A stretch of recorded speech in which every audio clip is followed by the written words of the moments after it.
Bonjour Guillaume, bah écoute, c'est toujours un grand plaisir. Bonjour à toi, bonjour à Nora et bonjour à tous les internautes qui nous regardent. Moi aussi, ça me fait super plaisir de te retrouver après quelques mois de parenthèse. Bah depuis mars, la dernière fois qu'on s'est vu sur cette antenne, c'était au tout début du confinement pour la France, c'était à peu près pareil du côté du Pérou, avant qu'on s'intéresse à l'archéologie. C'est bien quand on a des invités qui viennent de l'autre bout du monde. Comment ça se passe en ce moment du côté du Pérou, avec les contraintes sanitaires, le Covid qui circule, etc. Est-ce que Le c'est bien bordel! différent de la France? Est-ce que tu peux nous donner quelques infos? Bah écoute, on est de nouveau en confinement depuis le 31 janvier. Pas tout le Pérou, seulement la région de capitale, Lima, et une dizaine de régions. Par chance, Cusco, on n'est pas encore en confinement, mais on a de sévères restrictions. Mais bon, globalement, on va dire, il y a pire. Et c'est aussi je regarde les informations évidemment tous les jours en France. Beaucoup de gens se plaignent et parfois ils ont raison. Mais s'ils regardent ce qui se passe dans d'autres pays, comme en France, comme au Pérou, c'est le gros bordel. On est en plein un vaccin guette depuis 2 jours ici au Pérou, puisqu'on a appris que l'ancien président qui a été destitué il y a quelques mois a reçu le vaccin contre le Covid et une partie de son gouvernement et puis des gens assez riches, du showbiz, etc.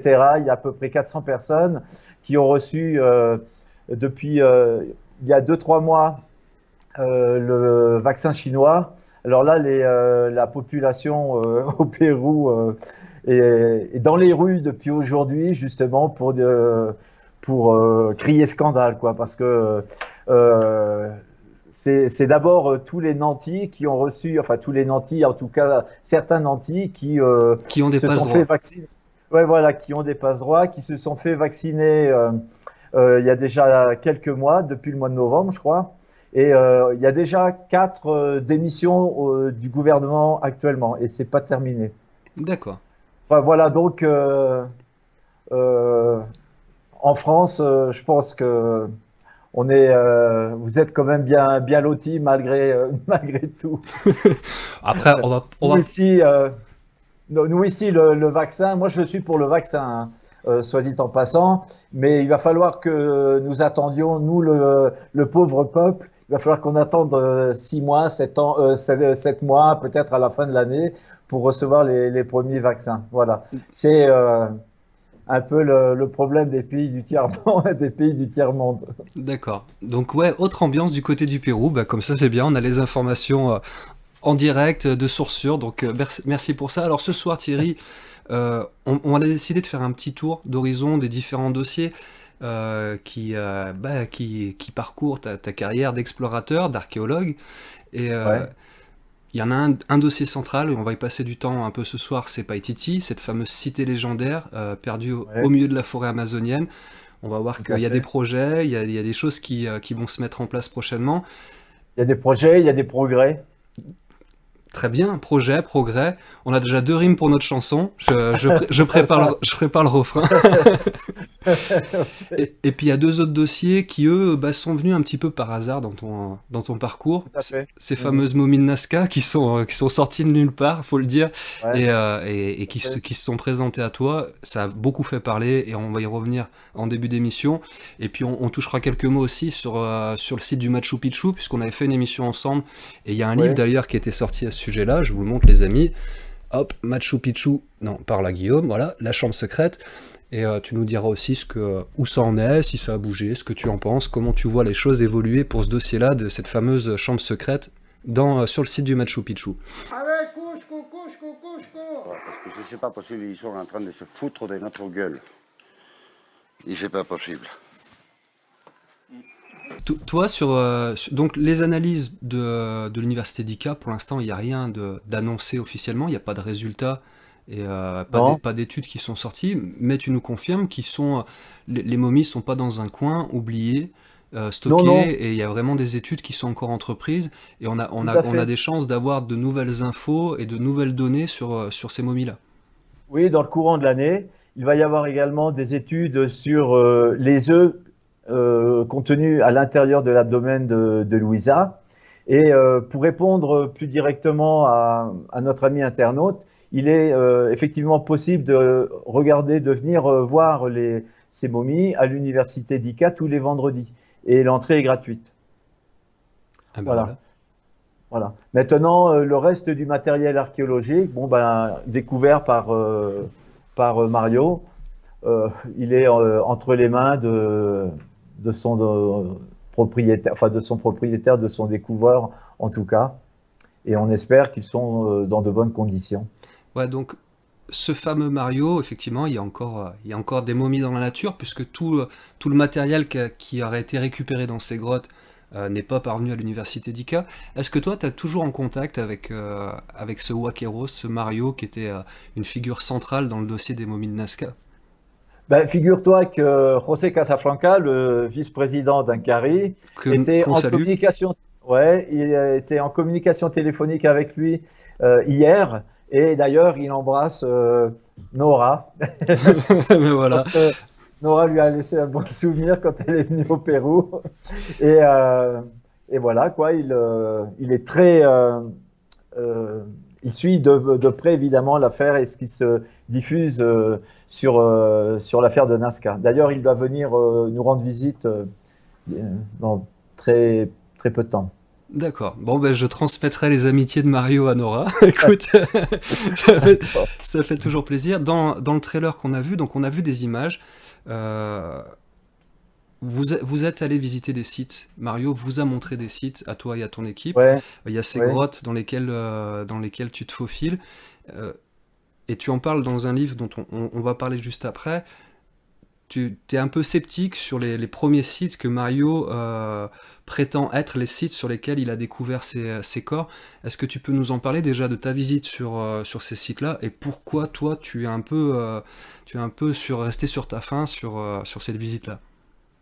Bien, s'agissant du site de la petite caverne que nous sommes allés visiter en août 2017, on savait tout de suite que ce n'était pas le bon site, puisque déjà matériellement, si tu veux, il n'y a pas la place à l'intérieur pour mettre tout le matériel que Mario prétend avoir découvert. Et donc, si c'était pas, s'il n'y avait pas la place, cela signifie que c'était forcément ailleurs. Et puis la localisation géographique ne correspondait pas du tout. On sait que le site, le véritable, est situé plus au nord de Nazca, en un point stratégique qui nous permet de voir l'océan Pacifique et à quelques centaines de mètres des géoglyphes de la pampa de Nazca. Donc, c'était pas là où ils nous ont emmenés. Mais je pense que dans le film que l'on va présenter vers la fin de l'année, on pourrait, on pourrait avoir du neuf sur ce sujet. Pour moi, le site, c'est vraiment la pierre angulaire de l'affaire de Nazca. S'il y a un site, c'est que bon, ça règle le problème de l'authenticité. On vient de nous annoncer que le garde-parc il est à chemin et qu'on doit attendre jusqu'à demain matin pour pouvoir pénétrer dans le parc national. Et le permis il est OK, tout va de bien, quoi. Et donc, le pied de Maria, les pieds de Maria, il y en a deux, sont authentiques. Et à la limite, rien que ça nous montre qu'on n'est pas devant un pied, devant un corps Homo sapiens.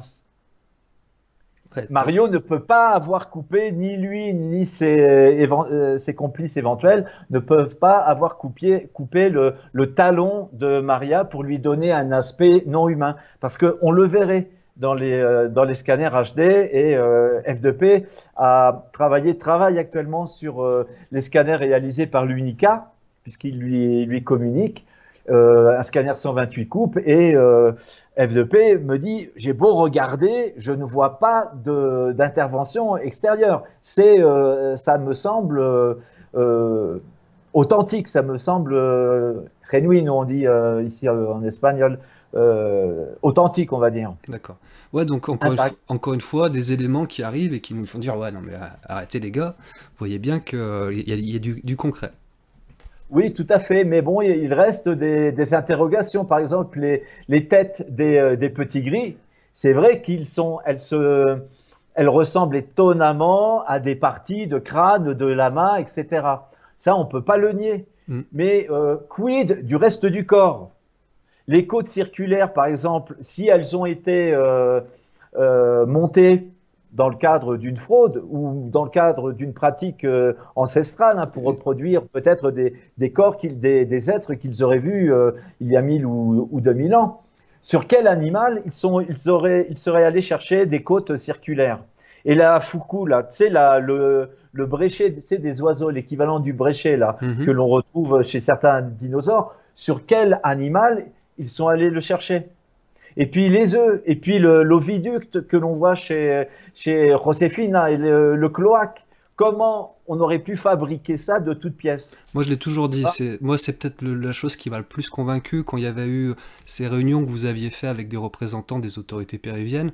Il y avait eu, on avait retransmis ça en direct. C'était la fois où Nora s'était rendue au Pérou pour couvrir un peu la chose, et que les chercheurs avaient présenté tout l'appareil génital et reproducteur de Josefina. Oui, oui. C'était bluffant.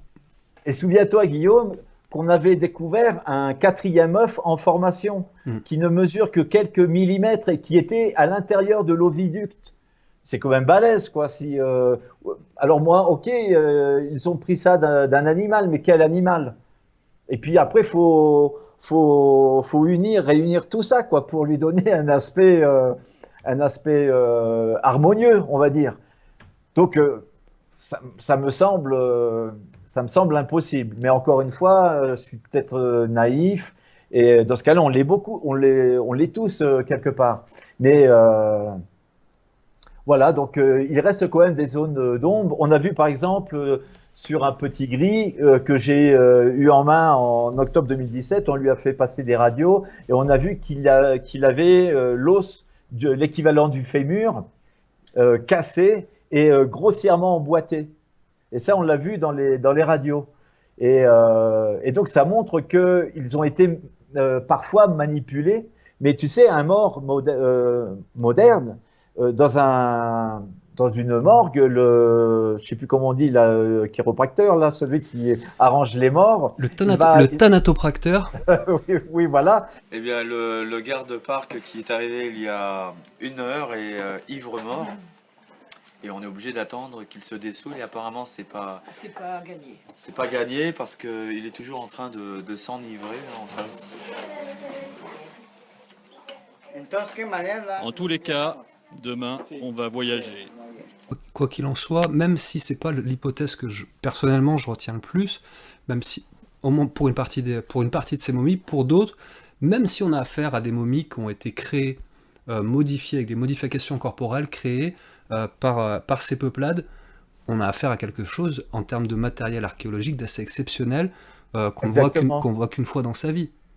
Tout à fait. Et même si, comme tu le dis, ces momies avaient été faites de toutes pièces par les Nazca, on pourrait parler de chimères, comme disait Alain Hubrecht il y a quelques mois.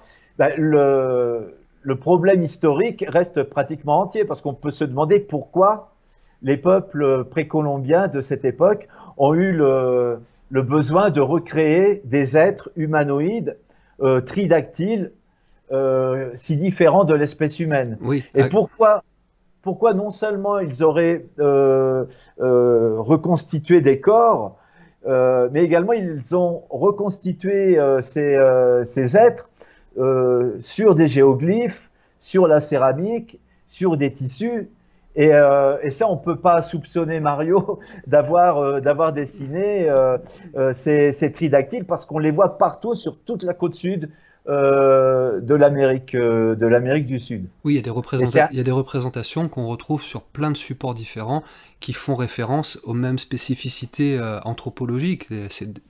On parlait de tridactyle, ces 3 doigts, c'est pas humain en termes de référence. Exactement. Et moi, j'ai survolé avec Michel Ribardière et l'équipe de M6 il y a 2-3 ans le plateau de Nazca, et le pilote nous a montré un géoglyphe. C'est un géoglyphe de 24 mètres. C'était la reproduction quasi parfaite de Josefina, un être de type reptilien avec 3 doigts aux mains, aux pieds et qui en plus tenait dans la main gauche, je crois, une espèce de petit sac à main. C'est un objet que l'on retrouve chez certains personnages. Des Sumériens, chez les Exactement. Anunnaki, dans les traditions sumériennes, ce petit sac que portaient Voilà. les représentations des dieux sumériens. Voilà, que l'on retrouve sur ce géoglyphe que l'on a survolé. Alors, cette iconographie, elle est un fait, on ne peut pas la nier. Et on pourrait penser qu'il s'est passé quelque chose. On va pas refaire tout le débat. Non, mais on peut, cette affaire, on peut faire des hypothèses. Mais en tout cas, simplement pour dire, excuse-moi de te Je t'en couper prie. la parole, on est à plus de 4 ans du début de cette affaire et on n'a toujours aucune preuve de la fraude. Moi, je vais te dire, Voilà. pour l'anecdote, quand cette histoire a démarré, c'était en 2016. Dès 2017, en début 2017, on avait déjà fait une émission avec toi. On était tous les yeux écarquillés en se disant c'est pas possible. Et je me rappelle, après cette première émission, avoir dit à Nora, tu verras, ce dossier, c'est comme Roswell. 20 ans après, on sera toujours à se poser des questions parce que les Ouais. choses peuvent pas être aussi simples que ça. Et je pense que, tu vois, déjà 4 ans après, on est encore à se poser, à retourner les choses dans tous les sens et c'est d'y voir clair. Il y a un commentaire qui me plaît beaucoup, il y a Stéphane qui nous dit « J'ai beau ne pas y croire, j'ai toujours envie de vous écouter, d'en savoir plus, de comprendre au mieux. » Et je dis « Merci Stéphane, vous avez le droit les amis de pas y Exactement. croire, vous avez le droit d'être de ceux qui pensent que non, on est face à des choses qui ont été modifiées par l'homme de manière peut-être contemporaine. » En tout cas, merci Stéphane pour cette ouverture d'esprit. C'est drôlement agréable de pouvoir avancer des arguments, des hypothèses, tracer Tout des à plans fait. sur la comète avec des gens qui restent ouvertes. Il y a Maquise Flo qui nous dit quelle est aujourd'hui la position du gouvernement péruvien face aux analyses des momies? A-t-elle évolué? Déjà, est-ce qu'ils embêtent l'université des cas? Est-ce qu'il y a un risque pour ces momies? Qu'est-ce que font les autorités péruviennes? Alors, pour le moment, ils ne font rien. Pour la petite histoire, j'avais une conférence en ligne il y a quelques jours à Nazca et les organisateurs ont reçu des pressions du ministère de la Culture de Nazca pour l'annuler en disant qu'ils allaient faire la promotion d'une imposture etc. Alors que la justice a débouté 4 fois de suite le ministère de la Culture qui accusait Mario et moi également d'atteinte au patrimoine culturel de la nation. Et la justice a rendu son avis en septembre 2019 en disant que non, il n'y a pas d'atteinte au patrimoine culturel. Putain, ça fait chier. Qu'est-ce qu'il y avait dans cette barque? Il y avait les affaires perso, il y avait des vivres. Et je dois dire que nous sommes au début de l'année 2021, on est toujours à nous poser la question, est-ce que c'est vrai, est-ce que c'est faux, est-ce que ça vient des étoiles ou est-ce que ça vient de la Terre? José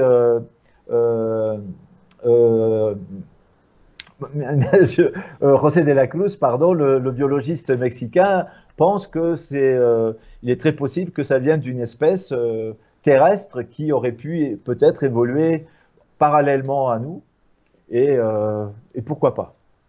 Ça reste dans les hypothèses. Voilà. Il y a notre ami Yves Herbeau que je salue qui nous dit pas obligatoirement salut. Qui nous dit pas obligatoirement une fraude moderne ou alors il faut prouver la modernité des mutilations. Effectivement, comme on disait tout à l'heure, si c'est une fraude, le terme est mal approprié. Si ça a été fait il y a 7000 ans, on ne peut pas parler d'une fraude, on pourrait parler de pratiques cultuelles et qui font référence à des choses qui peut-être nous dépassent. Tout à fait, j'en parlais avec Yves, que je salue. Donc, ça a peut-être, parmi les hypothèses, été une reconstitution des Nazca ou de certains autres peuples, puisque certaines datations datent de près de 7000 ans. Mais si tel est le cas, le problème historique et archéologique est pratiquement le même. Parce que pourquoi des peuples, il y a 2000 ans, ont eu la nécessité de reproduire ce genre d'être tridactyle. Et encore une fois, comme on le disait tout à l'heure, avec quels os pour les côtes des petits gris, la foucoula, comment dans le cas de Maria, on a des empreintes digitales qui ne sont pas Homo sapiens.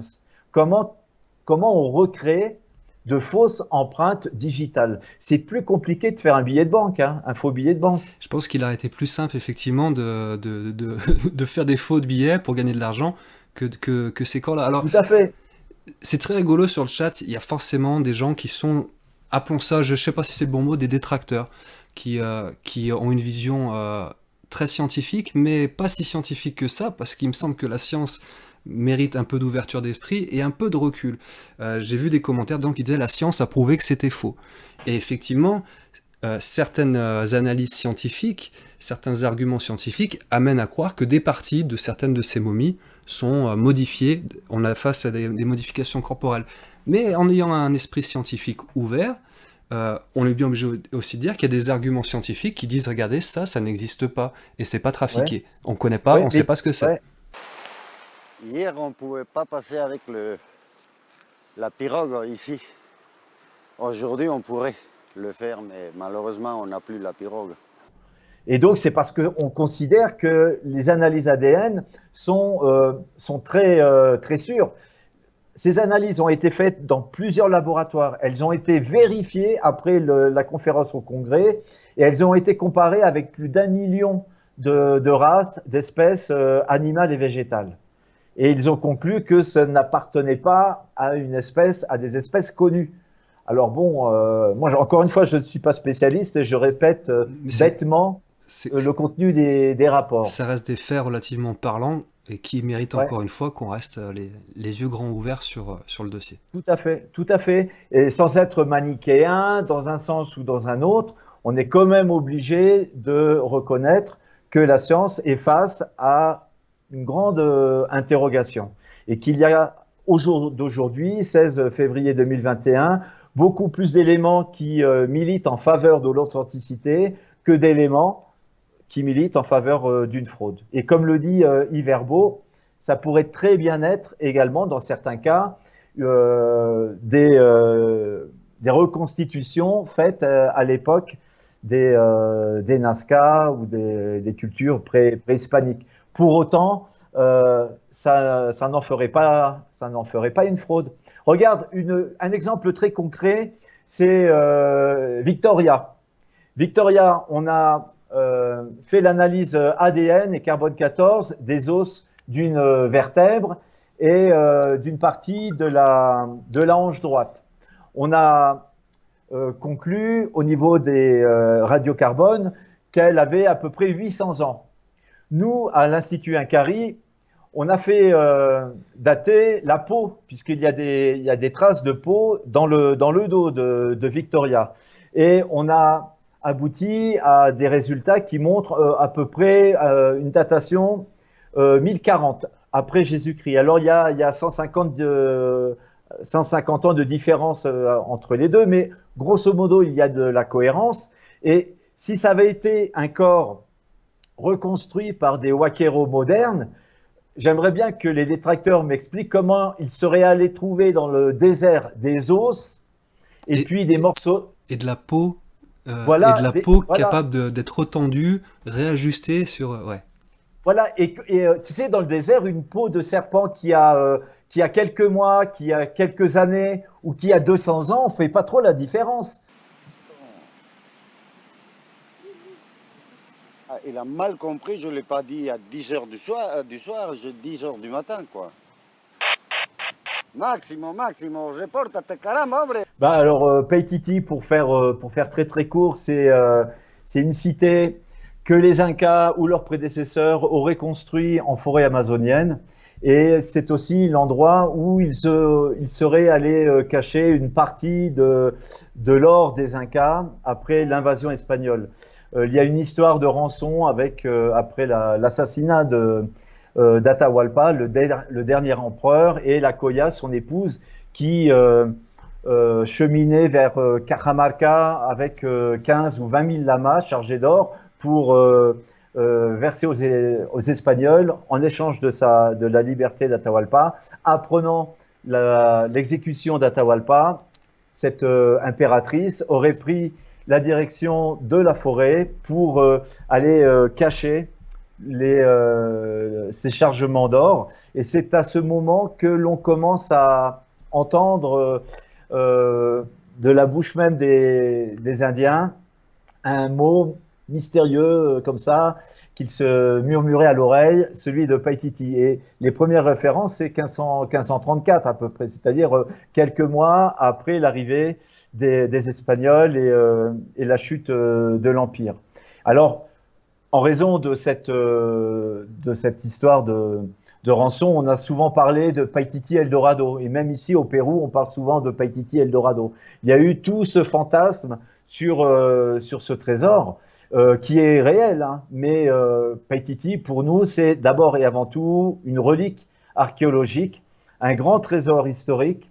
Et pour moi, à titre personnel, le plus grand trésor que l'on pourrait trouver dans les entrailles de Paititi, c'est des traces de l'écriture. Cette fameuse écriture perdue des Incas qu'on appelle la Quelca, dont on entend parler, dont on a des références, mais on n'a encore jamais retrouvé des traces de cette fameuse écriture. Et pour moi, c'est le trésor des trésors, et c'est ce que pourrait renfermer Paititi. Paititi peut être une seconde capitale de l'Empire Inca, comme un fief secret des Incas.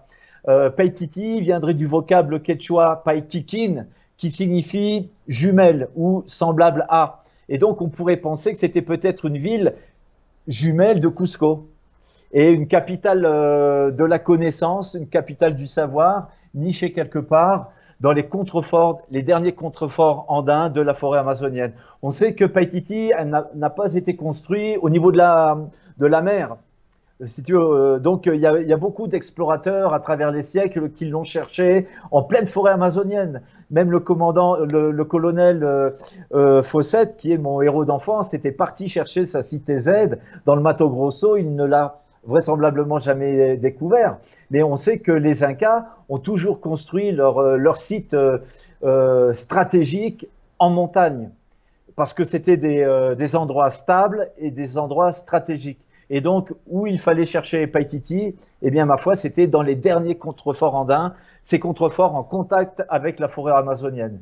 Et ça fait 20 ans qu'on est dessus, et après une vingtaine d'expéditions, je pense qu'on a relativement bien localisé l'endroit, et ça fait 5 ans qu'on essaye d'y parvenir.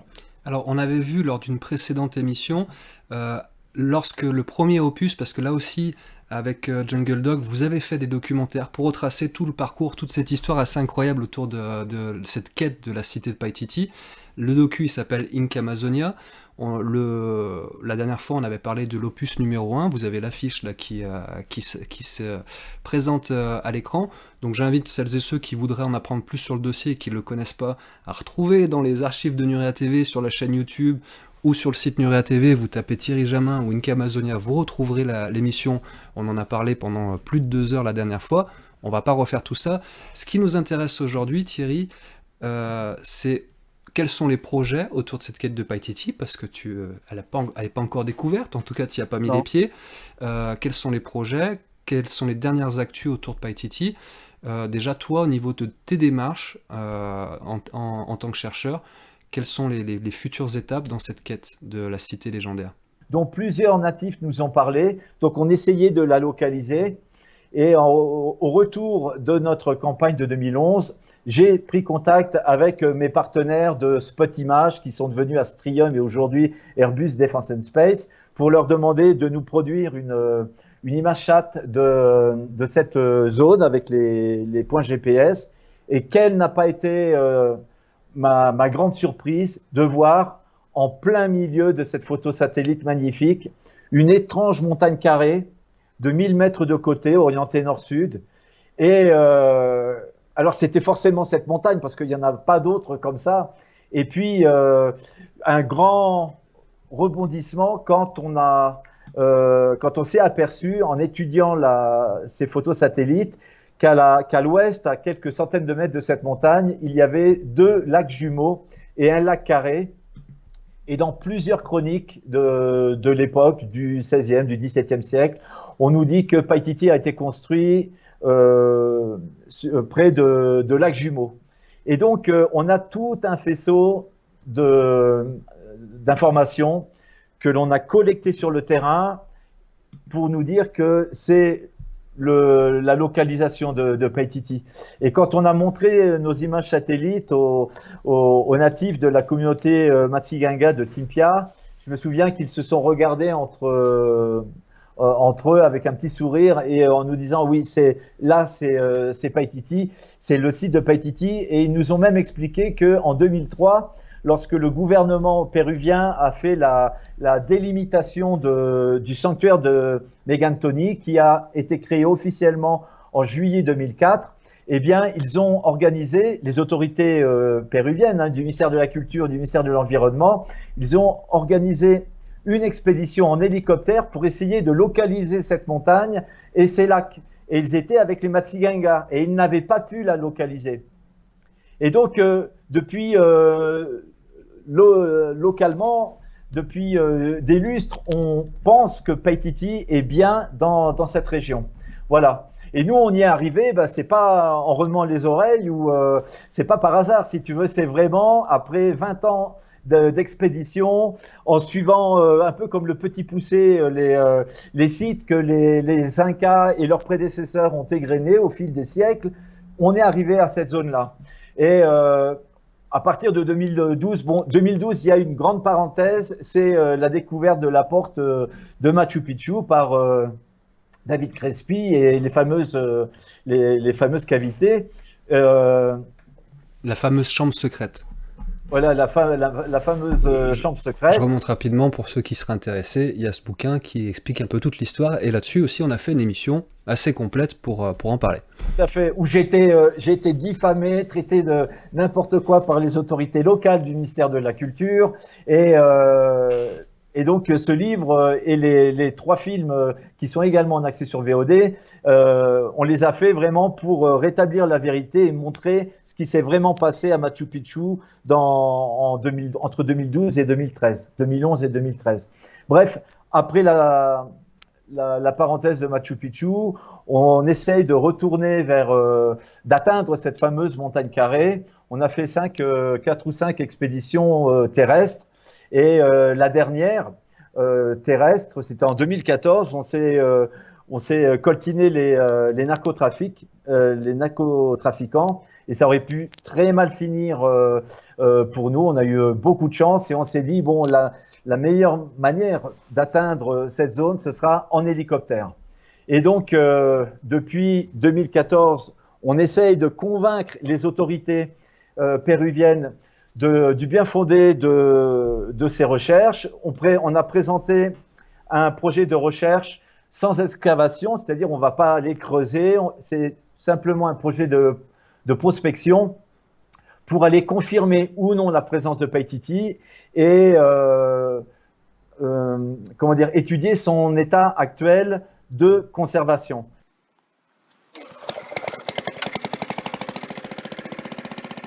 3 heures passent encore.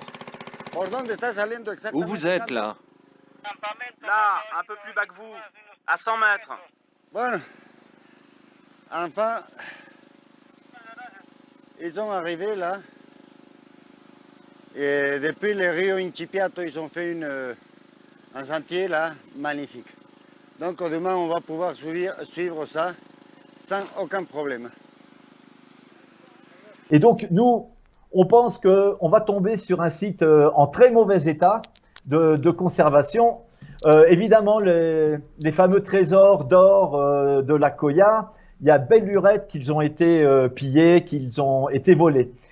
Il y a peut-être une partie de ce trésor qui a été jetée dans les fameux lacs dont je t'ai parlé, puisque c'est ce que raconte également la tradition, notamment certaines chroniques parlent de la Yahuirca, qui était une chaîne en or qui faisait à peu près 250 mètres de long avec des petites tuilettes. Et les Incas la faisaient déambuler dans les rues de Cusco pour mimer un peu le mouvement d'un serpent. Et c'est l'empereur Huayna Capac qui l'avait fait construire, qui l'avait fait fabriquer pour commémorer la naissance de Huáscar, le demi-frère d'Atahualpa. Et donc cette chaîne aurait été jetée dans un lac près de Paititi. Alors quand on voit la profondeur apparente de ces fameux de ces fameux lacs qui ressemblent beaucoup, tu sais, Guillaume, aux cénotes de la région des Mayas. Au Yucatan, on dirait des puits. Ça a l'air vraiment très profond. Ouais, comme Donc, ça, on prend- ça paye pas de mine. On voit deux lacs juxtaposés. On se dit, bon, ben voilà, il y a deux mares. Excuse-moi l'expression. Ouais, ouais, Tu ouais. confirmes, toi, que c'est Ouais, ouais, ça a l'air. des trous d'eau relativement profonds.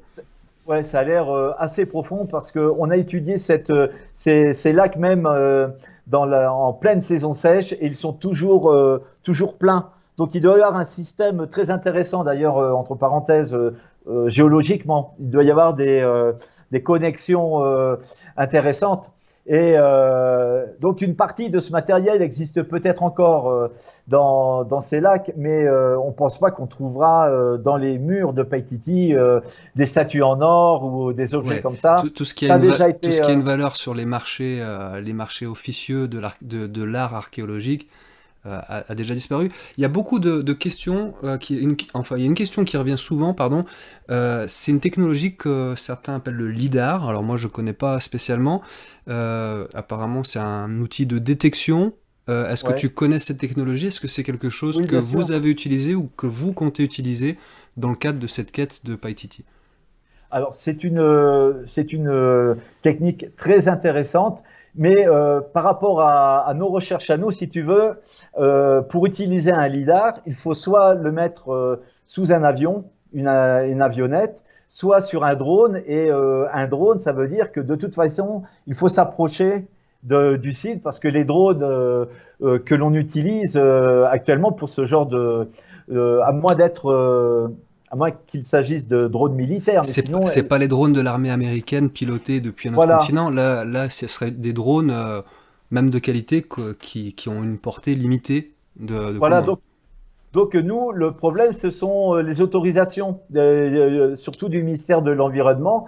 Et donc, pour utiliser le lidar, il faut de toute manière ces mêmes autorisations. Alors moi, je préfère descendre carrément en rappel avec mon équipe en hélicoptère et aller voir, puisque le point de descente en hélicoptère est à 300 mètres des ruines. 2 heures de l'après-midi pour la forêt, enfin dans la forêt c'est déjà un peu tard.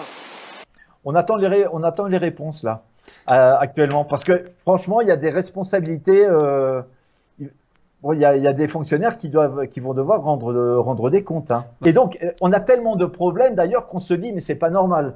Le ministère de la Culture, mais surtout le ministère de l'Environnement, ils essayent de cacher quelque chose. Parce que vraiment, c'est pas logique les types d'obstacles que l'on nous oppose. Et quand on a vu les coupes d'arbres, on commence à comprendre un petit peu. Et on se demande si certains fonctionnaires ne couvreraient pas certains trafics. Ouais, il y a pas un truc plus gros derrière. Le porteur Machiganga qui s'est ouvert avec une paca. Il s'est ouvert le poignet. Ça va faire jaser, ça va faire un scandale parce que Paititi, c'est pas n'importe quel site, c'est vraiment la première cité perdue, la cité mythique dont on a commencé à entendre parler depuis le début du XVIe siècle. C'est une légende, c'est un mythe, tu vois. Ouais. Et alors cette année 2021, c'est le bicentenaire de l'indépendance du Pérou. Il va y avoir des commémorations au mois de juillet. Et quel meilleur cadeau que l'on pourrait faire au peuple péruvien en ces temps de pandémie, de tristesse, où tout le monde, en France c'est pareil, on est accablé de mauvaises nouvelles chaque jour avec ces statistiques et ces chiffres maudits de décès, etc. Enfin, on pourrait donner au pays et au patrimoine mondial un grand site archéologique et on essaye encore une fois de convaincre les autorités de nous laisser faire cette opération. Ouais, c'est l'année ou jamais, on en parlait l'autre jour, c'est l'année ou jamais, symboliquement pour faire avancer des choses. Tout à fait, on a vraiment une bonne conjoncture. Alors évidemment, autant te dire qu'on va utiliser ce précédent de cette production là qui est allée dans la zone sans permis, de manière illégale. Mais c'est aussi le contexte économique au Pérou et à Cusco où 70% de l'économie ici, c'est le tourisme. Le tourisme s'est entièrement effondré à Cusco. Il y a pratiquement peut-être quelques touristes nationaux, mais il n'y a plus d'Européens, plus d'Américains, etc. Donc totalement sinistré. Et je pense que la découverte, l'officialisation de l'existence de Paititi pourrait vraiment créer une espèce de commotion au niveau mondial et donner à des millions de touristes l'envie de venir découvrir ou redécouvrir les richesses de ce beau pays, tu vois. Mais peut-être que les autorités péruviennes ont un autre plan par rapport à tout ça, ce qui expliquerait les blocages. Je sais que moi je suis toujours trop naïf, mais on sait que les touristes ne vont pas venir visiter les ruines de Paititi de toute façon avant 10 ou 20 ans. Mais au moins, ils peuvent déjà venir visiter les différents sites dont je te parlais tout à l'heure dans la vallée de Lago Llavero, de Chuchusmayo, etc. Parce que ils n'auraient besoin que d'un bon nettoyage pour les donner déjà accessibles aux touristes. Donc, on a vraiment une grande alternative à côté de Machu Picchu, parce qu'ici, Machu Picchu, mais les gens auront bonne mine quand Machu Picchu va dégringoler dans le fond de la vallée, ils n'auront plus rien pour promouvoir leur tourisme. Et donc, ici, au Pérou, dans le département de Cusco, ils ont la chance d'avoir ce matériel, cette richesse archéologique, et il faut l'exploiter à un moment ou à un autre, enfin l'exploiter, la mettre en valeur. Tout à fait. Et moi, je ne suis pas contre le tourisme. Je suis pour un tourisme intelligent qui soit donnant-donnant, c'est-à-dire les touristes, eh bien, qu'ils puissent accéder à ces sites, mais que ce soit également au bénéfice des populations locales qui leur permettent d'avoir des écoles, des dispensaires, l'accès à l'électricité, à Internet, à l'eau potable, etc. Donc, et d'ailleurs, toutes ces populations sont demandeurs de cette modernité, quoi. Donc, je pense que c'est vraiment 2021, ça peut être vraiment une bonne opportunité pour officialiser ce grand site. Pour moi, il n'y a aucun doute, c'est vraiment là que se situe la cité perdue.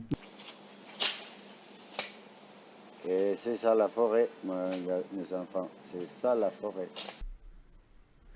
Yann qui dit que vont-ils chercher s'ils ont l'autorisation, point d'interrogation, l'or en priorité, point d'interrogation.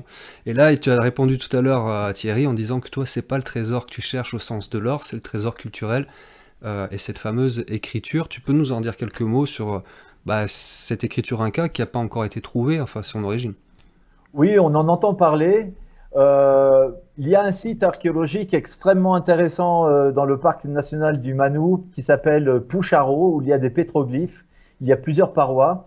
On a pu déterminer qu'il s'agissait d'une carte géographique mémoire. Il y a des montagnes, il y a les cours de Rio, il y a des soleils, etc. Je ne vais pas rentrer trop dans les détails. Pour moi, c'est quelque chose d'absolument unique au Pérou. Mais parmi ces centaines de glyphes, il y a également des espèces de cartouches à l'intérieur desquelles on trouve des symboles de type idéographique. Et on a pu voir, grâce à Pucharo, on a pu localiser une douzaine de sites archéologiques. Et on a remarqué, par exemple, que à chaque fois qu'il y avait un site avec de l'eau, un rio, etc., il y avait ce signe en forme de point d'interrogation. Et donc, on a vu comme ça l'existence de plusieurs signes idéographiques. Et c'est la raison pour laquelle Pucharo pourrait être pour moi un peu comme la pierre de Rosette de la civilisation inca. Et la civilisation inca, alors on s'étonne qu'elle était avancée sur le plan politique, technologique, etc., mais qu'elle n'avait pas inventé la roue ni l'écriture. Et pourtant, dans le quechua, il y a le terme écriture. C'est le mot kelka. Kelka signifie écriture, lettre. Et puis, il y a toute une lexicographie pour désigner celui qui sait lire, pour signifier le support de l'écriture. Et puis, il y a des légendes, des traditions, des chroniques qui parlent de l'existence d'un temple, le Puquincancha, qui était à quelques centaines de mètres d'où j'habite, dans le district de Santiago, qui était un peu les archives nationales de l'Empire Inca, où les Incas conservaient à la fois les quipus, c'est-à-dire les cordelettes à nœuds qui servaient à la comptabilité nationale, mais on parle également de tablettes, des tablettes en or, commandées par l'empereur Pachacutec pour écrire l'histoire des Incas. Et puis on parle de tablettes sur bois ou sur peau également. Et tout ce matériel a disparu avant l'arrivée des Espagnols à Cusco en 1533. Et moi, je me dis que Paititi, c'est un site qui n'a jamais été touché par les Espagnols. Eh bien, dans quelques temples, dans quelques cavernes de la montagne carrée, des temples souterrains, on pourrait très bien imaginer retrouver des traces de cette écriture, les traces de la Kelka. Et la Kelka, l'écriture, c'est vraiment le trésor des trésors archéologiques. Tu trouves l'écriture, tu redonnes la parole à un peuple. Et donc, l'histoire commence avec l'écriture. Donc, pour moi, découvrir des traces d'écriture à Paititi, ce serait vraiment la consécration, ce serait vraiment le plus grand des trésors. Tu vois? D'accord. Donc, c'est peut-être ça que l'on trouvera dans les entrailles de Paititi. On croise les doigts. Voilà. Une autre question, toujours sur la montagne carrée, sur Paititi, c'est Chouani Tinkerbell qui te demande: le lac Carré pourrait-il être une entrée volontairement noyée par l'eau des autres lacs? Alors c'est très intéressant parce que beaucoup de personnes ont évoqué la possibilité qu'il puisse avoir des entrées dans le lac Carré. Pourquoi pas? On est quand même très étonné de la symétrie des deux lacs jumeaux qui sont vraiment l'un en dessous de l'autre et de ce lac Carré. L'une des hypothèses sur Paititi, c'est que les Incas ou leurs prédécesseurs auraient trouvé dans les montagnes du Pantiacoya de fabuleuses mines d'or et qu'ils auraient construit une cité à côté. Et c'est une hypothèse intéressante et l'existence de ces réservoirs, de ces lacs jumeaux, on se demande si, parce qu'il y a des canaux, on a vu qu'il y avait des canaux qui étaient en connexion avec chaque lac. On se demande si ce ne serait pas un système pour nettoyer du minerai, si tu veux. Mmh. Et bon, là, il faudra à l'avenir faire des recherches. Une fois qu'on aura officialisé l'existence de Paititi, il y en aura pour des années et des générations d'archéologues pour étudier le site. Et on trouvera peut-être des choses comme ça, mais des entrées à l'intérieur, pourquoi pas? Il va peut-être falloir prévoir un peu de matériel de plongée pour l'expédition. Ouais, ben on a un drone sous-marin, on a un plongeur qui doit participer à l'opération justement, et pour essayer de voir ce qu'il y a éventuellement à l'intérieur. Mais ça a l'air profond et ça a l'air quand même assez compliqué. D'accord. Affaire à suivre.